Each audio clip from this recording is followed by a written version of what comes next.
Hello sa inyong lahat, magandang buhay. Today in Philippines is today February 19, 1886, ipinanak si Jose Abad Santos sa San Francisco, Pampanga. Alam niyo ba, may isang estasyon ng LRT ipinalanan sa kanya? Opo. Malalaman natin mamaya dito. Ipapaliwanag ko sa inyo na yung araw na ito. Si Jose Abad Santos ay ipinanak sa San Francisco, Pampanga noong Pebrero 19, 1886. Siya ay naging isang kilalang tao sa Pilipinas dahil sa kanyang karera bilang isang hukom at politiko. Siya ay naging ikalimang punong maestrado ng Korte Suprema ng Pilipinas at nagsilbing punong ministro ng Commonwealth ng Pilipinas sa ilalim ni Pangulong Manuel Luis Quezon sa panahon ng ikadalawang digmaang pandaigdig. Tumanggi siya makipagtulungan sa mga Hapones at pinili niya mamatay kaysa makagulo sa kanyang bansa dahil sa kanyang katapangan at pagmamahal sa bayan. Itinuturing siya isang bayani ng Pilipinas. Mayroon siyang isang estasyon sa LRT na pinalanan sa kanya Abad Santos Station dahil sa kanyang mga contribution sa bansa at sa kanyang pagiging isang simbolo ng katapangan at integridad.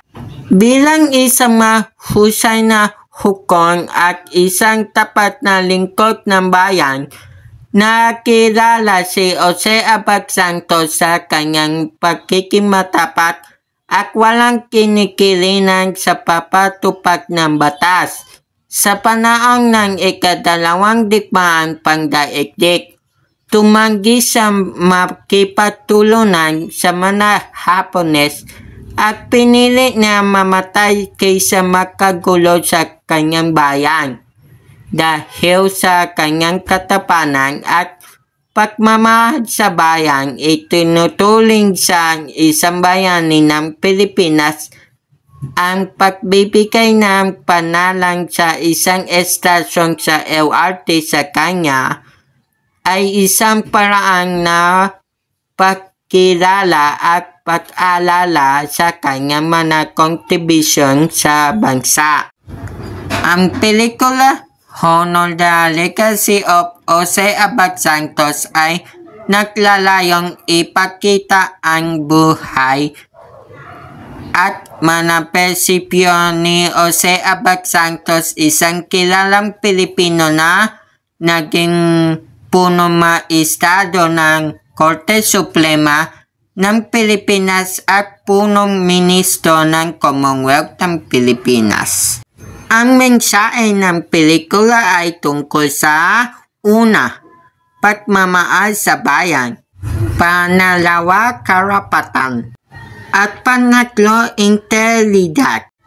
Ang pelikula ito ay naglalayong magbigay inspirasyon sa mga manonood na sundin ang mga halimbawa ni Jose Abad Santos sa pagiging isang tapat at matapat na mamayan ng Pilipinas. Hanggang dito na lang ang video explanation natin ngayong araw na ito, February 19, 2025. Maraming salamat sa pakikinig. Tandaan, importante may alam. So, paalam!